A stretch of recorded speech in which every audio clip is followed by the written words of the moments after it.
Hello, I am Pramod Kumar. Today we will study Macroeconomics, Class 12. Our book is Ncert and Chapter 1, Introduction. Right?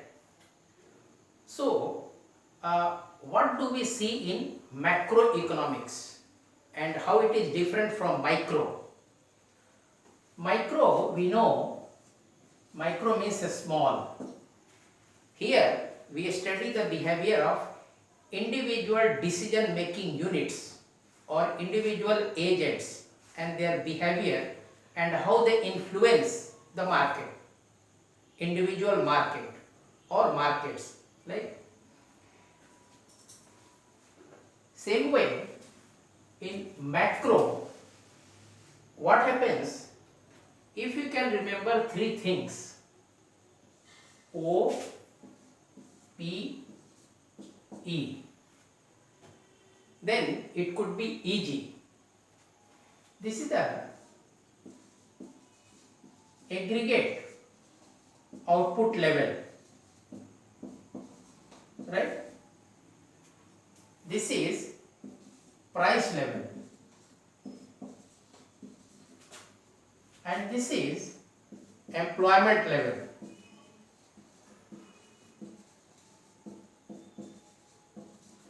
And second thing you should remember, here we study the economy as a whole, right?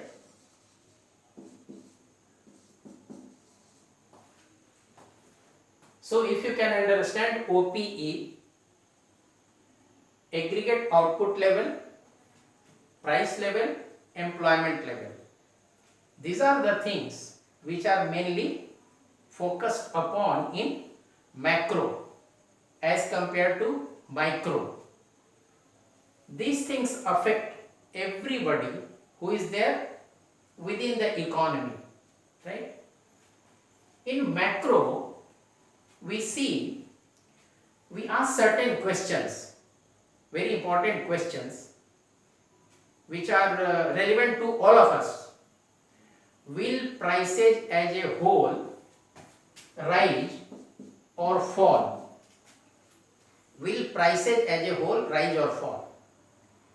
Is employment condition better or worse?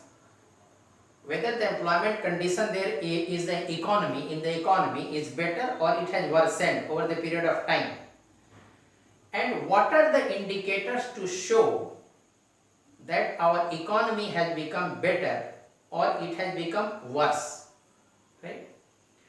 What steps the government can take to improve the economy? So these are the broad questions which we ask in macroeconomics, right? So here we study economy as a whole, not a single market or markets. So in economy you will find, when we study macroeconomics, you see that generally prices of goods and services or goods or services move simultaneously. Suppose the price of one good or service in the economy is going up. So generally the prices of other goods, services also will follow the same trend. Maybe the degree may be less or more, but trend generally will be the same. If the price of one good or service goes up, generally the prices of other goods and services also move in tandem, right? Or if prices of one good or service are going down, the prices of other goods and services also are likely to go down, right? So generally output, prices, employment level of goods and services move in the same direction, right? Either they increase together or they fall together. So what happens? What do we get out of it? The task of analyzing the economy becomes easier. There are multiple goods and services in the economy, right? Studying the price level, output level, employment level in respect of each good or each service, or each good and each service may be a very huge task, may be extremely difficult to do. So what we do, when the prices of various goods are moving in tandem, whether up or down, it helps us in analyzing the economy as a whole in a better way, more easily, right? So, in macroeconomics, we simplify. What do we simplify? Analysis of how countries' total production and level of employment are related to what? Related to attributes like price, rate of interest, wage rate, right? We simplify the analysis of how countries' total production and level of employment are related to attributes or variables. These are the variables, right? Attributes or variables like prices, rate of interest, wage rate, and what? Profit, etc. are determined, right, by focusing on a single, what do we do? Single imaginary good or service. What we do? We try to analyze the country's economy, its total production and total employment. They are related to what? Attributes or characteristics. Attributes, characteristics. What are those? Price, rate of interest, wage rate, profit, etc. Right? How they are correlated. What is the interdependence? What is the interconnection? Right? And this we do by taking an imaginary commodity or service, and we see what happens to that, right? When these factors work in a particular fashion, what happens to them, right? So what happens? Interdependence or rivalry between the various sectors of the economy also helps us in understanding the economy in a better way. What did we say? Interdependence or even rivalry between the various sectors. Generally you will find that if the agri sector goes up, industrial sector also goes up. If agri and industry go up, usually services also go up. So interdependence and or rivalry between sectors of economy helps us in understanding things happening to the economy, how they are happening, what they are happening, what are happening, right? What are things happening and how they are happening. See, we may take representative goods from, then what happens? Suppose I am taking one imaginary good or service, right? So what happens? It may not be a true representative. Suppose I am taking the labor of a manager, right? Not of a supervisor. So what happens? I may be missing out on something.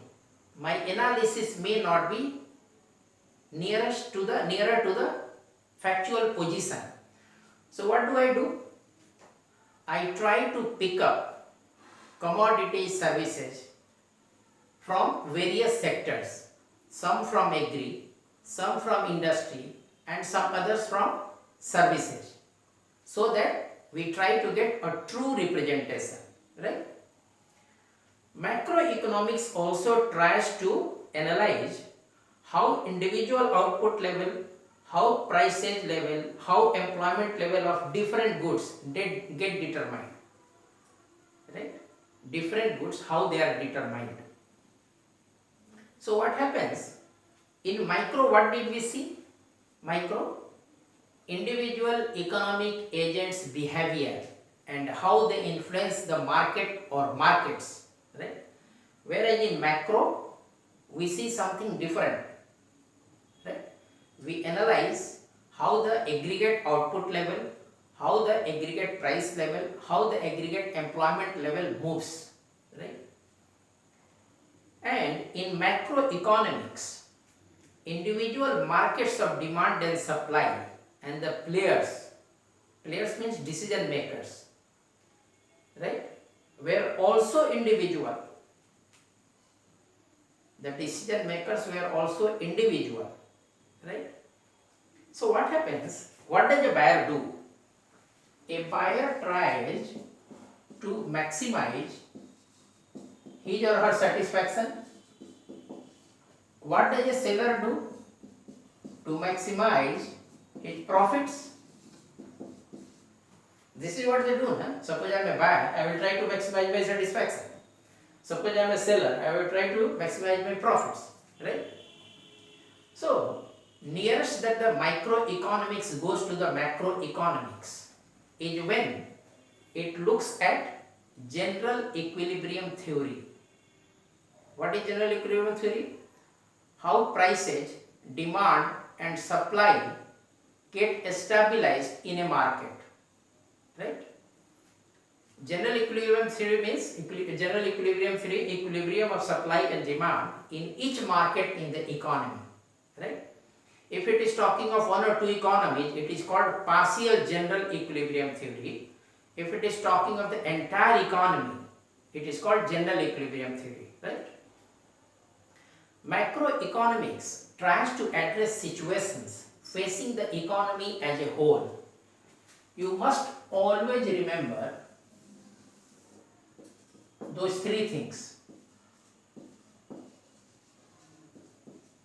OPE, aggregate output level, aggregate price level and aggregate employment level. These are the major issues we study in macro, right? Then macroeconomics shows two simple characteristics which are not found in micro. So what are those two simple characteristics? First is, who are the players or decision makers, right? Who were the decision makers in micro? Individual economic agents. But when you go to macro, who are macro agents? They are different. In macroeconomics, the players, decision makers are government, right? The Reserve Bank of India, Securities and Exchange Board of India. These are statutory bodies established by the government under some particular statute, right? So in micro, the players were individual economic agents like me and you, or a company, right? But in macro, the players are government, Reserve Bank of India, Securities and Exchange Board of India. These are statutory bodies, right? And macro shows two simple characteristics. One is this, and second is, what do macro players try to do? That's very interesting. In micro, what do players try to do? 2 minutes ago I showed you, in micro, if I am the buyer, I try to maximize my satisfaction. If I am the seller, I try to maximize my profits. But in macro, it's quite different. In this, the players try to do, what do they try to do? They try to do much beyond profits.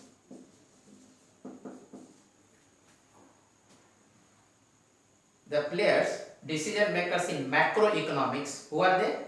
Government, Reserve Bank of India, Securities and Exchange Board of India, these players, they try to do something far more than profits, and they try to do something for the well-being, welfare of society. Profit may not be their sole aim, right? Their aim, they may have more than one goal, right? Macroeconomic players may have more than one goal, and some of them will be, those will be well-being of the society, welfare of the citizens, right? That way it's different from the micro. Then how did macroeconomics emerge? See, macroeconomics emerged in 1930s. In 1929, we had the Great Depression, right?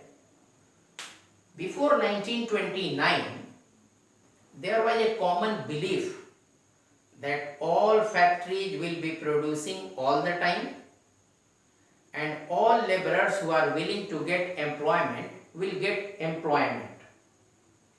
But when that Great Depression of 1929 came, what happened? All those old opinions, views, thoughts were thrown to the winds. A large number of factories were out of production, closed. A large number of laborers were out of work. They were thrown out. They didn't have any work, right? In the USA, between 1929 and 1933, unemployment rate increased from 3% to 25%. In the USA, between 1929 and 1933, unemployment rate increased from 3 to 25%, and production declined by almost 30%. So the theory was thrown to the winds that all factories will keep on producing, all laborers will get work. Thousands of factories were closed, lakhs of laborers were out of work. Then these people, J.M. Keynes, John Maynard Keynes, he was a British economist who expounded this theory that economies may have long-lasting unemployment, right? J.M. Keynes impounded the theory that economy may have long-lasting unemployment. It was quite contrary to what was the opinion before 1929 or even up to 1929. So he expounded this theory in his book, which is published in 1936, and the name of the book is The General Theory of Employment, Interest and Money, right? The General Theory of Employment, Interest and Money, he published in 1936. So general theories before 1929 were rejected, right? So the subject of macroeconomics was born with the thought of J.M. Keynes, 1936 published book, right? So in a typical capitalist enterprise, what do we find? That one or two or more entrepreneurs, right? In a typical capitalist enterprise, what do we find? That one or two or more entrepreneurs will have control over the sources of production. What are they?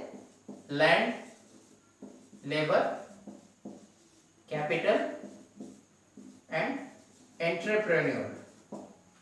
These are the four major factors of production. So in capitalist enterprise, entrepreneurs or enterprises own these things, factors of production, they own these things, right?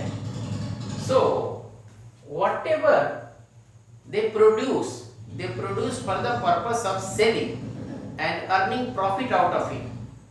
So when they have sold and they have got revenue, To the land they pay rent, labor they pay wages, right? Capital they pay interest, and the entrepreneur gets profit, right? Capital is either arranged by the entrepreneur or brought in by the entrepreneur, right? So what happens?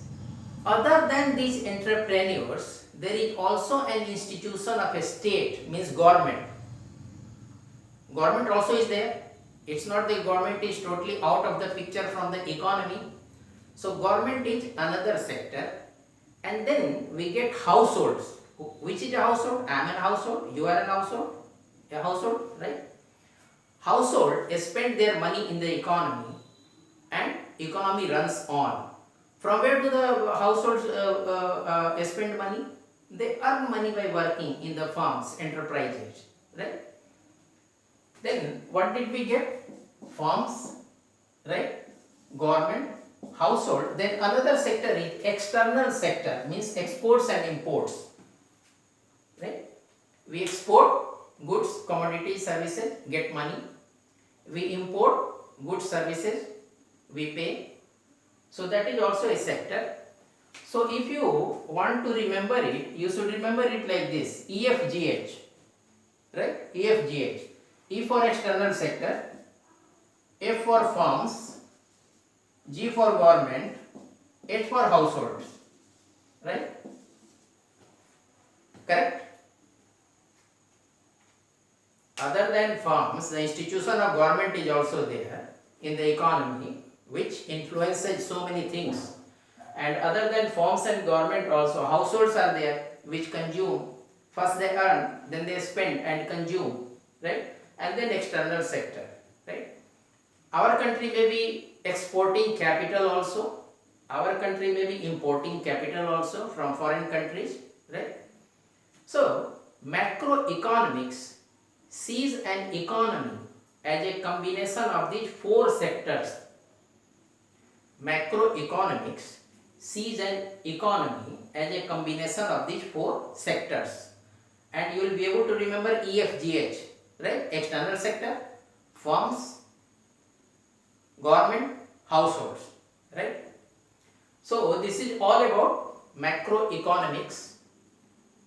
It is different from micro.